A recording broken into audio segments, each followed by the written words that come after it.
오늘 말씀은 바울이 과거 데살로니가에서 전도하던 시절을 회상하는 내용입니다. 이는 데살로니가 교인들로 하여금 다시 한번 스스로를 돌아보고 바른 구원의 진리에서 자신의 삶이 어떠했는지를 반성하는 계기로 삼기 위함입니다. 바울 사도는 데살로니가에서의 바울의 복음 전파 사역이 실패로 돌아가지 아니하고 열매를 맺었다고 1절에 말씀하는데요. 형제들아, 우리가 너희 가운데 들어간 것이 헛되지 않은 줄을 너희가 친히 아나니. 바울이 뿌린 복음의 씨앗은 헛되이 사라지지 아니하고 데살로니가인들의 마음밭에 심겨져 싹이 나고 자라서 마침내 열매를 맺기에 이르렀습니다.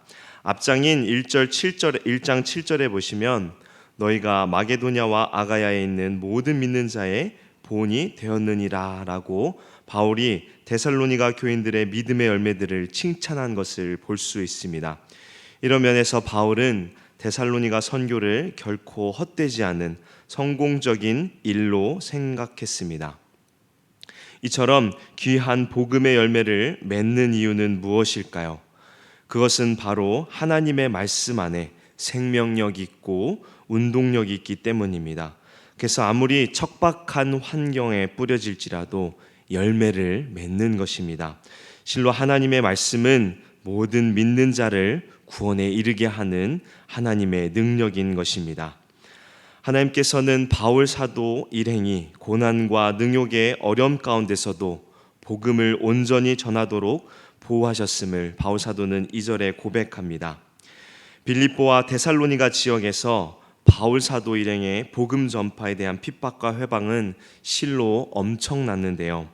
사도행전 16장 19절에서 34절은 빌립보에서 바울 사도 일행의 고난과 능욕이 얼마나 컸는지를 증거해 줍니다. 바울과 실라는 옷이 벗겨지는 수치를 당하였고 또 공정한 재판도 없이 매를 맞았으며 가장 위험한 중범자처럼 여겨져서 옥에 갇히기까지 했습니다. 또한 사도행전 17장 1절에서 9절을 보면 바울 사도 일행이 데살로니가 지역에서도 유대인들에 의해 복음 전파 사역을 크게 회방받았음을 알 수 있습니다. 그러나 바울 사도는 이러한 핍박과 회방 속에서도 하나님을 힘입어 복음을 전파하였다고 고백합니다. 즉 하나님께서는 갖은 핍박과 회방에도 불구하고 바울 사도 일행을 통해 그분의 복음이 계속하여 전파되도록 하신 것입니다. 하나님께서는 당신의 복음과 복음 전파자를 지키시고 보호하신다는 사실을 우리는 2절 말씀을 통하여 알 수 있습니다. 복음을 전하는 일과 열매를 맺는 일은 결코 우리의 능력으로 되는 것이 아닙니다.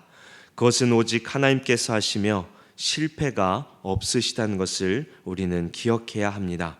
그렇기에 담대히 복음 전하는 저와 여러분 되기를 바랍니다. 당시 바울의 사역을 시기하는 무리들은 바울의 선교 목적이 불순하며 덕스럽지 않다는 비난과 모함을 하였던 것 같습니다. 이에 바울 사도는 3절부터 자신의 순수함에 관하여 변호합니다. 3절 4절인데요. 우리의 권면은 간사함이나 부정에서 난 것이 아니요 속임수로 하는 것도 아니라 오직 하나님께 옳게 여기심을 입어 복음을 위탁받았으니 우리가 이와 같이 말함은 사람을 기쁘게 하려 함이 아니요 오직 우리 마음을 감찰하시는 하나님을 기쁘시게 하려 함이라. 바울 사도는 복음 전파 사명의 기원이 결코 사람이 아니라 하나님께 있었기에 하나님을 기쁘시게 하는 복음 전도였다고 말씀합니다. 하나님의 복음을 전파한다는 중요한 사역을 감당하기 위해서는 하나님의 인정과 승인을 받는 중요한 절차가 반드시 요구되는 것인데 바울 사도는 하나님께서 자기를 마치 금을 연단하듯이 시험하셔서 복음 전도자로서 적합하다는 판정을 내리셨다고 고백하는 것입니다.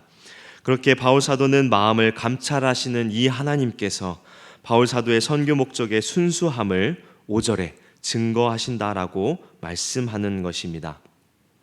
바울 사도는 사람들에게 아첨의 말을 하거나 탐심을 감추기 위하여 위선의 탈을 쓴 적이 없었다는 사실은 데살로니가 교인뿐만 아니라 공의로우시고 전능하신 하나님께서도 보증해 주심을 감히 고백하고 있습니다. 바울 사도는 자신이 사도로서 데살로니가 교인들을 향하여 위엄과 권위를 행사할 수 있지만 사람에게서 영광을 구하지 않고 유모가 자기 자녀를 양육하듯이 온유한 자세로 진실하게 대하였음을 6절과 7절에 말씀합니다. 또한 우리는 너에게서든지 다른 이에게서든지 사람에게서는 영광을 구하지 아니하였노라. 우리는 그리스도의 사도로서 마땅히 권위를 주장할 수 있으나 도리어 너희 가운데서 유순한 자가 되어 유모가 자기 자녀를 기름과 같이 하였으니. 바울 사도는 데살로니가 성도들에 대해서 지극한 염려와 보살핌으로 하였습니다. 이는 자신의 선교 사역이 사도로서의 외적인 의무감에서가 아니라 데살로니가 성도들을 아끼고 사랑하는 깊은 사랑에서 나온 것임을 밝히며 데살로니가 교인에 대한 애정을 보여주고 있는 것입니다. 바울 사도의 애정과 사랑이 얼마나 깊었는지 8절에 이렇게 말씀합니다. 우리가 이같이 너희를 사모하여 하나님의 복음뿐 아니라 우리의 목숨까지도 너에게 주기를 기뻐함은 너희가 우리의 사랑하는 자 됨이라. 8절에 사랑하는 자는 아가페토스의 복수형인 아가페토이라는 단어입니다. 이는 이타적 사랑을 하는 자라는 의미를 가지고 있는데요. 이 사랑은 그리스도께서 죄인들을 향해 보이신 사랑입니다.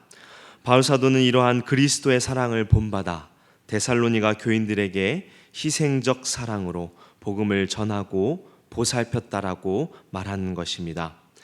바울 사도는 또한 복음을 듣는 데살로니가 교인들에게 경제적으로 부담을 주지 않기 위해 고된 일들을 감당하며 자비랑 선교를 하였다고 9절에 말씀합니다.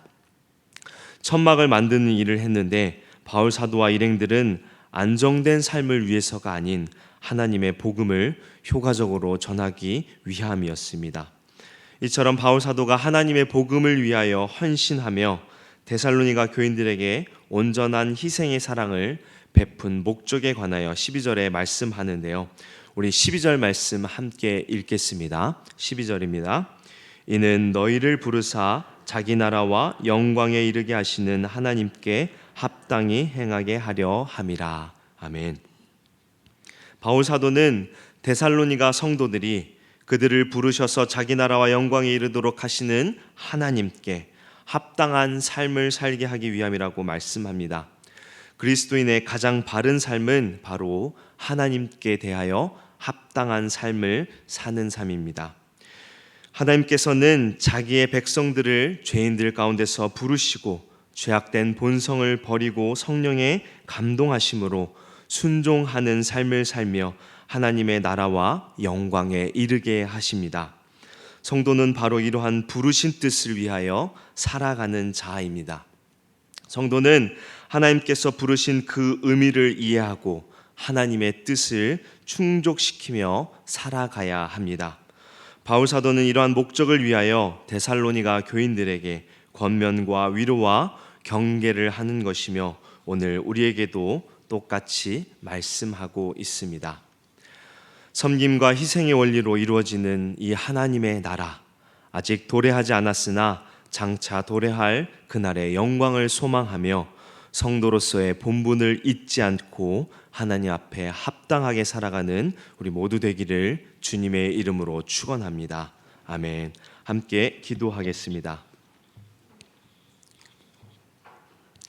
우리를 부르시고 우리로 하나님의 나라와 영광에 이르게 하시는 하나님, 이 새벽에 우리를 깨우셔서 주의 말씀을 듣게 하시니 감사합니다. 오늘 말씀처럼 하나님의 뜻을 이루기 위하여 살아가는 우리들 되게 하시고 무엇보다도 우리가 서로 사랑하며 또 전도의 도구로 우리를 부르신 그 사명을 잊지 않고 복음 전하는 일에 힘쓰는 우리들 되게 하여 주옵소서. 찬양으로 영광 돌린 시무집사님들에게 날마다 함께하여 주시사 가정과 사업장 위에 한없는 복을 주시고 어디 있든지 주님의 영광을 나타내며 살아가게 하여 주옵소서.